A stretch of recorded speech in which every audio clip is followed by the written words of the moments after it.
Welcome to my channel Monk the Master. दोस्तों, हम अपनी लाइफ में अक्सर ही ये सुनते हैं कि एक व्यक्ति ने दूसरे व्यक्ति को धोखा दिया। वह व्यक्ति धोखेबाज है, वह भरोसे के लायक नहीं है, उसका कभी एतबार मत करो, उस व्यक्ति का कभी भरोसा मत करो। जाने अनजाने हम भी अपनी लाइफ में किसी न किसी व्यक्ति से धोखे का शिकार होते हैं। मगर क्या कभी हमने जानने की कोशिश करी है कि आखिर ये धोखा जो है वो क्या है? क्यों खाते हैं हम धोखा, या क्यों देते हैं लोग धोखा एक दूसरे को? इससे कैसे बच सकते हैं? दोस्तों, धोखा जो है वो एक मानसिक स्तर की समझ है, और जो लोग ज़्यादा संवेदनशील होते हैं उनको इस कंडीशन में ज़्यादा परेशानी होती है। इसको ऐसे समझते हैं, जब भी हम किसी भी व्यक्ति से किसी भी प्रकार से कोई भी रिलेशनशिप में आते हैं या जुड़ते हैं, फिर धीरे धीरे हमें वह व्यक्ति अच्छा लगने लगता है। हम उस व्यक्ति की सभी सच्ची झूठी बातों पर भरोसा करना शुरू कर देते हैं। हम ये मानने लगते हैं कि यह व्यक्ति हमारे जैसा ही है और मुझे अच्छी तरह समझता है।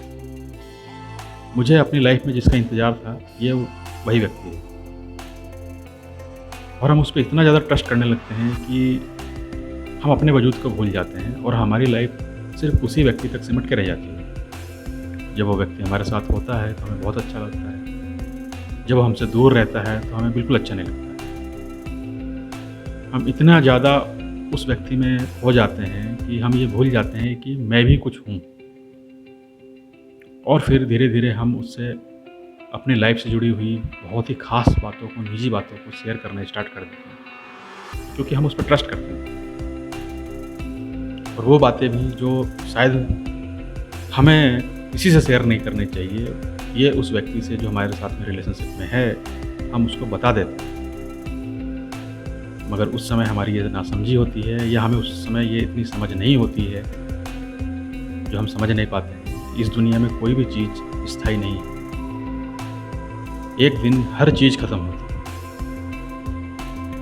तब शायद वो चीज़ें ख़त्म होते हुए अपने निशान और अपने राज छोड़ जाती हैं। ठीक इसी तरह से रिलेशनशिप भी, जब भी कोई रिलेशनशिप ख़त्म होती है तब हमें रिलेशनशिप होने का दुख तो होता ही है, मगर उससे कहीं ज़्यादा दुख हमें इस बात का होता है कि जो हमारी निजी बातें वो व्यक्ति रिलेशनशिप ख़त्म होने के बाद में कहीं सार्वजनिक न कर दे। दोस्तों, हर इंसान के दो रूप होते हैं। एक वो जो एक्चुअली में वो है, एक वो जो अपनी दुनिया, अपने समाज, अपनी बाहरी दुनिया को बताता है। हर इंसान में अच्छाइयाँ और बुराइयाँ होती हैं। हर इंसान अपनी बुराइयों को छुपाना चाहता है, अच्छाइयों को बताना चाहता है, क्योंकि हर इंसान तारीफ़ का भूखा होता है। आज जो सोशल मीडिया पे कोई भी पोस्ट डालने के बाद में जो लाइक करने का जो प्रचलन है, वो चीज़ें यही शो करती हैं कि हर इंसान अपनी चीज़ों को पसंद करवाना चाहता है, चाहे वो कैसी भी। तो यही एक डर उस व्यक्ति को अंदर ही अंदर सताता है कि जो व्यक्ति के साथ में इतने दिनों तक रिलेशनशिप में रहा हूँ, वह मेरी अच्छी और बुरी सभी बातों को जानता है। हो ना हो, ये रिलेशनशिप ख़त्म होने के बाद में वो दुनिया को बता देगा कि मुझ में क्या बुराइयाँ हैं, और वो इस चीज़ से घबरा जाता है। और जिसकी वजह से क्या होता है कि थोड़े टाइम के लिए वो आंशिक रूप से उसके दिमाग का संतुलन बिगड़ जाता है। क्रोध, फ्रस्ट्रेशन और मन के शांति के रूप में ये चीज़ें बाहर आने लगती हैं। और वो जिस भी व्यक्ति के करीब होता है, अपने परिवार में, दोस्तों में, तो कहीं ना कहीं उसकी बातों से, उसके व्यवहार से उस व्यक्ति का फ्रस्ट्रेशन दिखना स्टार्ट हो जाता है। ये वो कंडीशन होती हैं जो सिर्फ़ और सिर्फ उसी व्यक्ति का बुरा करती हैं। इससे उस व्यक्ति को कोई फ़र्क नहीं पड़ता है जो रिलेशनशिप ख़त्म करके गया है। ऐसा हमें लगता है, फ़र्क दोनों को पड़ता है जो इतने दिनों तक रिलेशनशिप में रहे। क्यों खाते हैं हम धोखा, या क्यों देते हैं लोग धोखा? दोस्तों, जब हम किसी से जुड़ते हैं या किसी के लिए कुछ करते हैं, किसी भी प्रकार की हेल्प हो, चाहे हमने किसी की जॉब लगवाई हो, किसी को मैंने पैसे की हेल्प करी हो, किसी की सिफारिश करी हो, कुछ भी, एनीथिंग, जिससे उस व्यक्ति का कुछ भला हो, उस व्यक्ति की स्वार्थ सिद्धि हो, तब हम ये उम्मीद लगा बैठते हैं उस व्यक्ति से कि एक न एक दिन समय आने पर यह व्यक्ति भी हमारे लिए ऐसा ही कुछ करेगा, क्योंकि हमने इस पर एहसान किया है, इसकी इस बुरी कंडीशन में हमने इसकी मदद करी है, तो बदले में तो उसे करना ही चाहिए। हम ऐसा सोचना शुरू कर देते हैं, या और नहीं तो कुछ वो उन लोगों के पास जाए जो मेरे जानने वाले हों, जो उसको भी जानते हों। 10 लोगों के बीच में खड़े होकर वो बोले, जैसा मैंने आपको पहले बताया कि हर इंसान तारीफ़ का भूखा होता है, अपनी चीज़ें लोगों को बताना उसको पसंद है, अपनी अच्छाइयाँ। तो यहाँ पर भी वो यही सोचता है कि जिस व्यक्ति की मैंने मदद करी है वो 10 लोगों के बीच में जाए और जाकर बोले कि आज मैं जो कुछ भी हूँ इसी व्यक्ति की वजह से हूँ, क्योंकि इसी ने मेरा हेल्प किया है, इसी ने मेरी मदद करी है। आज मेरी जो लाइफ स्टाइल है वो इसी की देन है। मैं पूरी ज़िंदगी इसका शुक्रगुजार रहूँगा इस बात के लिए। ऐसा वह व्यक्ति सुनना पसंद करता है। मगर आज की लाइफ में ऐसा होता नहीं है दोस्तों। 10 में से 2 लोग ही ऐसे होंगे जो आपके एहसानों को या आपके किए हुए मदद को मानेंगे या अपनी लाइफ में उसका गुणगान करेंगे। बाकी ज़्यादातर लोग ऐसा नहीं बोलेंगे, क्योंकि ऐसा बोलने का मतलब ये है कि वो कभी ये नहीं जाके बोलेगा उन लोगों के बीच में, या मेरी जो है कैपेबिलिटी ऐसी नहीं है कि मैं अपने दम पे कुछ कर पाऊँ। हर आदमी अपने आप को लायक शो करना चाहता है। अगर उसने ये बताया कि आज मैं जो कुछ भी हूँ इसकी वजह से हूँ, तो कहीं ना कहीं उसके मार्क्स कम हो जाएंगे, तो वो ऐसा कभी नहीं बताएगा। मगर जिसने उसकी हेल्प करी है, मदद करी है, वो तो ऐसा सुनना चाहता है, और वो व्यक्ति ऐसा बोल नहीं रहा है। तो फिर उसको लगता है धीरे धीरे कि मैंने इसको मदद किया, इतनी हेल्प करी है, ये झूठे मुँह मेरी तारीफ भी नहीं करता है लोगों के सामने। तो फिर उसको ये चीज़ें बुरी लगनी स्टार्ट हो जाती है। तो कहीं ना कहीं वहाँ से फिर उसके मन में नेगेटिविटी आनी स्टार्ट हो जाती है। एक कारण तो ये है। दूसरा कारण ये भी है कि हम अपनी लाइफ में किसी भी व्यक्ति के लिए 100 में से 99 टाइम्स कुछ अच्छा करते हैं। वो जो बोलता है वो करते हैं, उसकी हाँ में हाँ मिलाते हैं। जब वो जो चाहता है हमसे वो करवा लेता है, हर प्रकार की मदद। मगर एक बार अगर हमने उसको मना कर दिया किसी भी कारण से कि मैं ये नहीं कर सकता जैसा वो चाहता है हमसे करवाना, तब वो 99 बार जो होता है 99 टाइम्स 0 हो जाते हैं। और वो एक बार जब हमने उसको ना बोला वो उस पर हावी हो जाता है, और वो पूरी दुनिया में ये बात यही बोलेगा कि इसने मेरी, एक बार मैंने इससे हेल्प मांगा और इसने मेरी मदद नहीं करी। वो ये नहीं बोलेगा कि इस व्यक्ति ने 99 टाइम्स मेरी हेल्प करी है। फिर ये जो एक बार जो होता है वो 99 पे इतना भारी पड़ जाता है कि फिर वो लोग जाके उस व्यक्ति को बोलते हैं कि फलाना आदमी ऐसा बोल रहा था कि तुमने उसके लिए कुछ नहीं किया, उसने एक बार तुमसे मदद मांगी।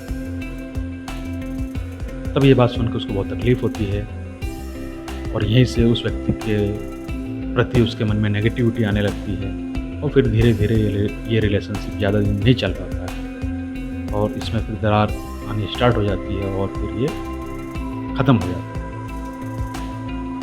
दोस्तों, दुनिया में बहुत लोग ऐसे हैं जो बहुत चालाक होते हैं, जो सिर्फ अपना काम निकलवाना चाहते हैं, और उनको किसी भी व्यक्ति को जज करने में बिल्कुल टाइम नहीं लगता है कि सामने वाला व्यक्ति जो है बहुत इमोशनल है, बहुत संवेदनशील है। ऐसे लोगों को वो टारगेट करते हैं और उनसे अपना काम निकलवाते हैं। अपना काम नहीं, एक बार निकल जाने के बाद में वो पहचानने से भी इनकार कर देते हैं, जिससे जो संवेदनशील आदमी होता है, जो दिल से सोचता है, उसको बहुत तकलीफ़ होती है। उसको कहीं ना कहीं एहसास होता है कि इस व्यक्ति ने मेरा यूज़ किया है, या मेरी किस्मत ख़राब है। मैं किसी के लिए भी कुछ करता हूँ, लास्ट में मुझे, अंत में मुझे बुराइयाँ ही मिलती हैं। ऐसा नहीं है। अगर आपने इंसान में जन्म लिया है तो संवेदनाएं होना स्वाभाविक है। आप संवेदनशील हैं। एक दूसरे की तकलीफ़ देखकर किसी के दुख में दुखी होना, किसी की मदद करना, ये बहुत अच्छी बात है। ये एक इंसान का पहला गुण है। ये आपकी वो क्वालिटी है जो आपको उन लोगों से अलग रखती है। आप जैसे हैं वैसे बहुत अच्छे हैं। आप अपनी किस्मत को कोसना बंद करें। ये उन लोगों की बदकिस्मती है जो आप जैसे व्यक्ति की कदर नहीं करते हैं। और एक दिन ऐसा आता है जब उनको इसका खामियाजा भुगतना पड़ता है। इसलिए दोस्तों, आप जैसे हैं वैसे ही रहें, संवेदनशील होना अच्छी बात है। इस धोखे से बचने के क्या उपाय हैं? तो दोस्तों, इस धोखे से पूरी तरह से तो कोई नहीं बच पाया है। चाहे कितना भी होशियार आदमी हो, कभी न कभी इसके चक्कर में आ ही जाता है। हाँ, मगर कुछ एक फैक्टर हैं जिसको अगर हम ध्यान में रखें तो हम काफ़ी हद तक इससे बच सकते हैं। जैसे कि संवेदनशील होना अच्छी बात है, दिल से सोचना अच्छी बात है, मगर किसी भी रिलेशनशिप में दिमाग का भी यूज़ करना चाहिए, दिमाग से भी सोचना शुरू करना चाहिए। क्योंकि अगर हम एक तरफ से दिल से सोच रहे हैं और सामने वाला जो है दिमाग से सोच रहा है, तो वहीं पे फिर सारी चीज़ें गड़बड़ हो जाती हैं। इसलिए क्या सही है, क्या गलत है, ये आपका दिमाग तय करता है, दिल नहीं। दिल बहुत इमोशनल होता है, और अगर आपने किसी भी चीज़ को इमोशन से देखा तो सभी चीज़ें आपको बहुत अच्छी नज़र आएँगी और आप वो चीज़ें नहीं देख पाएँगे जो वाक़ई में हो रही हैं। दूसरी बात कि अगर हम किसी किसी भी प्रकार से कोई भी हेल्प करते हैं तो हम उससे किसी प्रकार की कोई उम्मीद ना करें। जैसे कि आज अगर मैंने उसकी हेल्प करी है तो कल को वो भी मेरी हेल्प करेगा, या और कुछ नहीं तो वो 10 लोगों में मेरा नाम लेगा। अगर मैंने किसी की हेल्प करी तो मुझे यही भूल जाना है कि हेल्प करके कि हाँ, मैंने हेल्प कर दी। अगर मैं किसी भी प्रकार की उम्मीद के साथ अगर किसी की हेल्प करता हूँ तो ये गलत है, क्योंकि एक न एक दिन वह व्यक्ति उस पे खरा नहीं उतरेगा, चाहे उसकी कुछ मजबूरी ही क्यों ना हो, मगर हम ये नहीं देख पाते हैं और हम उसे गलत समझेंगे और फिर वहीं रिलेशनशिप ख़त्म हो जाएगा। अगर आप ऐसा मानकर किसी की हेल्प करते हैं कि अगर मैं आज इसकी हेल्प करूँ, कल को मेरी हेल्प करे या मेरा नाम ले, दुनिया में मेरी अच्छाइयों को ढिढोरा पीटे, तो आप किसी व्यक्ति की हेल्प ना करें। और अगर आपने हेल्प करी है तो आप उसको वहीं भूल जाइए। दूसरी बात यह है कि अपनी ख़ास बातें, अपने लाइफ से जुड़ी निजी बातें, अपने सीक्रेट्स किसी से भी शेयर ना करें, वो सिर्फ अपने तक ही रखें। ये बहुत ज़रूरी है। और किसी भी व्यक्ति को अपने जीवन में धीरे धीरे आने दें। एकदम से किसी के लिए अपनी लाइफ को बिल्कुल खुली किताब की तरह ना खोल दें कि कोई भी आए और हमारी लाइफ में एंटर कर जाए। नहीं, धीरे धीरे आने का मतलब है कि हमें उतना टाइम मिल जाएगा कि हम उसको जज कर सकते हैं, कोई व्यक्ति का इंटेंशन क्या है और कितना सही है, किस इंटेंशन से मेरी लाइफ में आ रहा है, मुझसे जुड़ रहा है। अगर ज़रा सा भी ऐसा लगे कि वो अपने मतलब के लिए हमसे जुड़ रहा है, तो फिर अगर आपको भी जुड़ना है तो आप भी अपना एक मतलब रखिए, और नहीं तो फिर आप उससे दूरी बना लें तुरंत। और दूसरी बात, एक वर्ड है नो, ना, जिसको हिंदी में बोलते हैं, हम सभी को इस वर्ड का यूज़ करना आना चाहिए। किसी भी व्यक्ति के लिए ना शब्द का यूज़ करना बहुत ज़रूरी है। अगर आप किसी व्यक्ति को कभी भी कुछ भी बोला, आपने यस कर दिया, हाँ ये कर दूंगा, हाँ ये हो जाएगा, मुझे ये हेल्प चाहिए, हाँ मैं कर दूंगा, अगर आपने हर चीज़ में हाँ में हाँ मिलाई और आप सोच रहे हैं कि मैं उसकी मदद कर रहा हूँ, मेरी अच्छाइयों को बताएगा कि मैंने उसकी हेल्प करी है, तो ये गलत है। वो इसका बिल्कुल विपरीत मतलब निकालेगा। वो ये सोचेगा कि आप बिल्कुल फ्री हैं, आपके पास कोई काम नहीं है, इसलिए आप हमेशा तैयार रहते हैं और आप हाँ हाँ बोलते रहेंगे, वो आपसे काम कराता रहेगा। और फिर जब आपको एहसास होगा कि वो आपको यूज़ कर रहा है, फिर आपको तकलीफ़ होगी, फिर आप दिल से सोचेंगे, फिर अपने आप को परेशानी में डालेंगे। इसलिए ना शब्द का यूज़ शुरू कर देना चाहिए हर व्यक्ति। दोस्तों, एक व्यक्ति जो है, इंसान, वो सबसे अच्छा खुद का दोस्त होता है।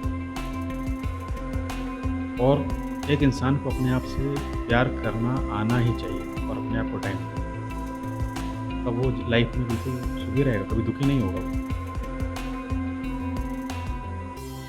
लास्ट में